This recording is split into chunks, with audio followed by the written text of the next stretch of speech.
Nu skal jeg lige lave en lille test af to 5G-routere, som er udleveret af henholdsvis UC og teleselskabet 3. Der er tale om en Huawei-router af typen, det er en 5G af typen CPE Pro 3. Det var en router, som jeg også tidligere har haft hos 3, da jeg var i privat. Men så fik jeg så en sælger røret en dag, som havde rådgivet mig til at gå over til denne her cykelrouter af typen NR5103E. Og det er den, der står til højre. Og det var så under påskud af, at det var en meget stærkere router, og det var en bedre aftale, jeg kunne få inde hos 3 Erhverv frem for i privat, hvor jeg så havde denne her Huawei-router. Da jeg så fik routeren, den her 5G-router, og byttede ud med min Huawei til Syxel, så synes jeg, at der var et bemærkelsesværdigt paradigmeskifte i mit netværk. Og så ringede jeg jo selvfølgelig ind, som man jo gør, og så får jeg så at vide, at der var et lille signaludsving på grund af en maste, der var nede. På det tidspunkt så stod routeren oppe i vores sommerhus oppe i Tisvilde. Så jeg tænkte jo ikke lige så meget over det næste stykke tid, og så kommer jeg derop igen i sommerferien og opdager så, at det bare går helt aldeles dårligt med den. Jeg ringer ind flere gange og får sådan nogle historier. Nu har jeg så prøvet at så køre flere test på en hastighedsmåler, der hedder Bredbåndskollen SE, som 3 henviser til, fordi de så kan sidde og følge med. Nu vil jeg bare lige vise historikken i forhold til, hvor langsomt det i virkeligheden går. Her kan man se over historie, hvad der er målt. Den har lige været oppe og peak på 181, måske også 346 og 297 på upload, eller på download, men det kan også godt være, at det her rent faktisk er nogle målinger, jeg har taget på Huawei. Det vil jeg slet ikke udelukke. Men lad os lige prøve at lave resultatet, så se resultatet nu, hvor jeg så måler begge router. Hvis vi lige starter med den router, som vedrører UC's, altså Huawei, og deres signal. Og bemærk, de står jo lige ved siden af hinanden. Og vi kører lige en hastighedsmåling på denne her bredbåndskollen, og så ser vi så, hvad der sker. Den kører derudad. Den har allerede rundet de 400, den er oppe over 500 nu på download. Og nu skal vi så se, hvad den siger på upload.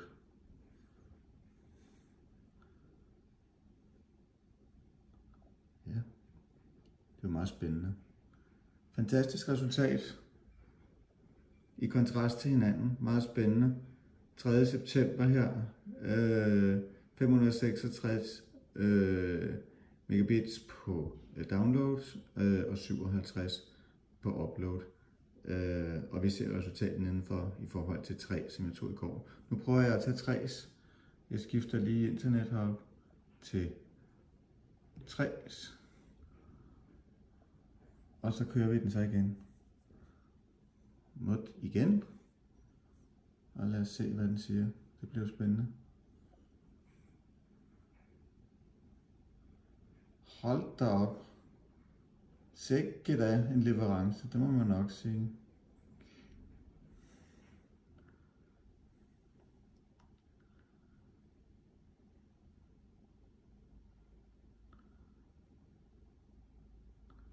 Når jeg nu er lidt sur over det her, så var det jo fordi, at jeg i frustration har ringet ind og brugt rigtig mange timer på at tale og skrive også med support hos 3. Og det sidste, der ligesom er kommet ud af det her, det er, at de nægter, selvom jeg har også været inde og skifte kanaler på den og gjort hvad som helst, resettet den med videre, at der skulle være et fejl med den. det er sådan lidt ud af nogle medarbejdere derinde i fortrolighed for at vide, det er, at man har købt en helvedes masse hjem af de her famøse routere, som ikke er helt billige, og derfor så nu prakker deres erhvervskunder på, fordi det nemmeste i verden for at holde mig som kunde hos 3, det ville jo egentlig bare være, at de gav mig denne her router igen, sådan så jeg kunne få et fint signal. Men det nægter man. Nu prøver jeg lige at så skifte kortet ud, sådan så at man kan se, at det de facto er, hvad det hedder, routeren, og ikke nødvendigvis, hvor routeren står eller andet. Det gør jeg jo så ved, at jeg lige piller kortet ud her i ryggen.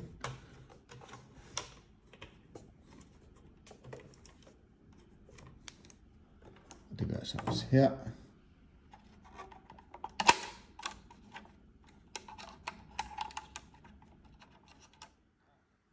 Nu har jeg så sat 3G-kortet i Huawei-routeren, og så kan man jo så se resultatet her igen. Og der er ingen tvivl om, at denne her Huawei-router jo er betydeligt bedre end cykelrouteren, som man jo påstår, der ikke er nogen fejl ved, og hvor det er, at man fra 3's side jo solgt ind på præmis om, at jeg ville få en langt bedre router end den, vi ser her og her, og i virkeligheden også den, hvis man ser konkurrenten, som jo kunne levere det her resultat, men det er nok fordi 3's master er generelt dårligere, at UC kan levere et så voldsomt godt resultat. Så bottom line omkring det her, det er UC Erhverv, eller hvad det hedder, 3 Erhverv, er et selskab, som udleverer de her cykelrouter, som bare ikke fungerer med 5G. Og hvis man slår det op også på, altså googler det, så vil man også kunne finde forskellige fora, som beskriver det her problem, som går flere år tilbage. Og 3 har ikke tænkt sig at anerkende det her problem, fordi man har købt så mange router hjem. Og derfor så udleverer man skal ud have de her router ud og arbejde, og har så valgt egentlig at så udlevere dem til erhverv. Så det er den lidt kedelige historie, men det er også den sandfærdige, og jeg prøver gerne lige at så tage et sidste resultat her, og så prøver jeg lige at bytte om på, hvor god, eller hvordan den skal virke, sådan en router, i modsætning til det. Og igen, det med 3 kortet i, så selvom at 3 er leveret dårligere, så lad os lige prøve at lave den sidste måling, inden jeg slutter af nu. Og igen kan jeg se, at vi kommer derop af imod et resultat, der fungerer. Næsten 300 på download, og fornuftigt på upload også her. Altså et stabilt 5G internet, som fungerer med den her Huawei router. Kedeligt, men sandt.